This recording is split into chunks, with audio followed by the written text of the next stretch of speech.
Dan pemirsa, untuk memperbarui informasi hasil pemungutan suara pemilihan wali kota New York, Amerika Serikat. Kita sudah terhubung dengan rekan Yandri Subekti langsung dari New York, Amerika Serikat. Selamat malam waktu Indonesia, Yandri. Kami penasaran apa rahasia kemenangan Zohran hingga mencetak sejarah di Amerika.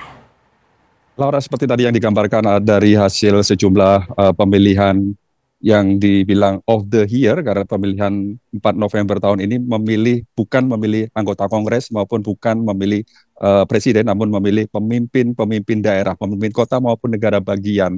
Dan inilah demokrasi di mana warga menentukan siapa yang akan layak untuk memimpin. Seperti diketahui saat ini di Amerika Serikat di bawah kepemimpinan Donald Trump selama 9 bulan ini banyak sekali perpecahan maupun inflasi yang semakin meningkat. Terlebih saat ini di Amerika Serikat sedang masih berlangsung government shutdown, di mana Trump saat ini dalam menghadapi governance shutdown ini tidak bersedia ataupun masih enggan untuk memberikan ataupun berdiskusi dengan Kongres, di mana saat ini seperti diketahui anggota Demokrat menginginkan Obamacare ataupun jaminan kesehatan yang lebih terjangkau ini untuk tetap dipertahankan, namun dari pihak atau kubu Republikan menolak. Dan ini tentunya mempersulit kehidupan warga di Amerika Serikat, terutama seperti yang diketahui saat ini telah berlangsung pemilihan gubernur di Virginia dan New Jersey, di mana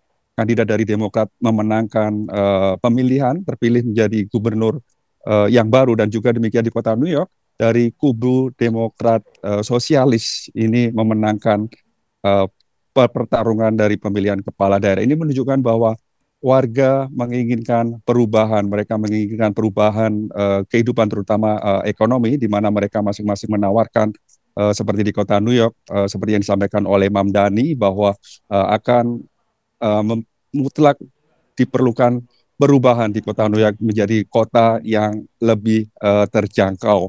Dan perlu digarisbawahi yang disampaikan oleh Mamdani bahwa dia pun saat ini merasa bangga sebagai Demokrat sosialis maupun Muslim, dan dia tidak menyesal akan kondisinya ataupun keadaan dirinya, sehingga inilah menunjukkan bahwa aspirasi masyarakat benar-benar ingin memberikan perubahan. Dan secara skala nasional ini adalah merupakan barometer bagaimana arah pemikiran warga dari Amerika Serikat, terlebih nanti menghadapi pemilihan paruh waktu dari anggota Kongres yang akan berlangsung November 2026 mendatang, dan ini tentunya akan mempengaruhi kebijakan dari Amerika Serikat secara umum. Sementara itu reaksi dari Presiden Trump lebih keras lagi terutama menanggapi akan kemenangan dari Zohran Mamdani, di mana nantinya Trump akan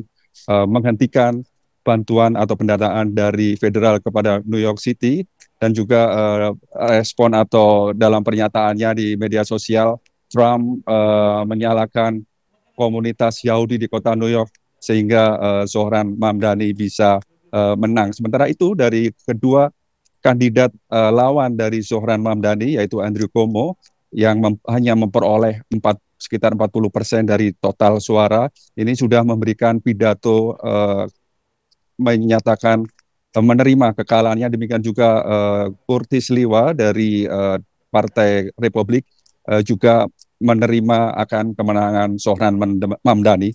Dan sementara itu nanti sekitar satu jam ke depan, Zohran Mamdani akan memberikan pernyataan di depan media maupun warga kota New York, dan juga bisa disaksikan oleh warga Amerika Serikat secara nasional untuk menyampaikan atas kemenangannya maupun merespon reaksi dari Presiden Trump maupun dari tokoh-tokoh lain yang meragukan akan kepemimpinannya, terutama Zohran Mamdani, seorang Muslim dan seorang Demokrat sosialis.